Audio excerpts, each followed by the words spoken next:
This annual gathering allows all segments to come together to create policy for the industry. We caught up with several cattle producers to get their thoughts on some of the biggest challenges they'll face in 2015. I think the biggest challenge is figuring out ways of talking to the consumer. With the social media and instant access to information, it's not always accurate, and we don't necessarily do a good job of staying ahead of all that. We need to stay on top of the issues, the policies that are coming down in Washington, D.C., being aware of what's coming through the House and the Senate and how that may be impacting our producers.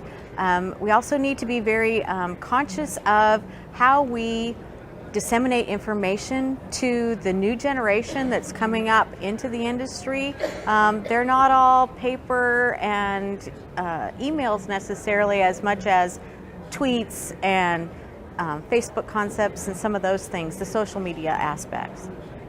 The beef industry right now would be, in our particular area, in Appalachia, high in the mountains, and being our ranch also includes some mining, coal mining, and it's EPA regulations. Federal regulations is the biggest thing confronting us right now, you know.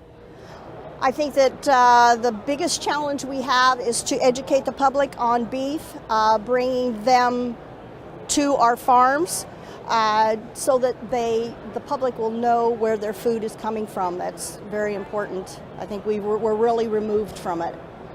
I think a lot of it's going to be regulatory issues, environmental issues, and hopefully we get Trade Promotion Authority to help improve our exports.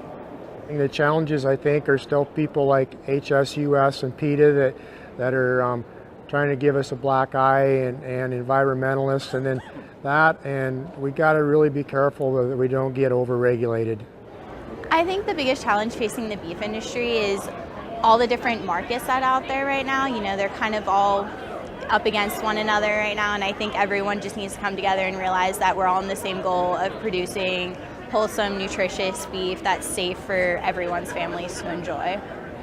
Our biggest challenge could well be keeping our consumers engaged. As the price of beef has increased and the competition from other meat proteins is ever growing, I think we need to be sure we continue to have that safe, wholesome product that people enjoy as beef in the U.S.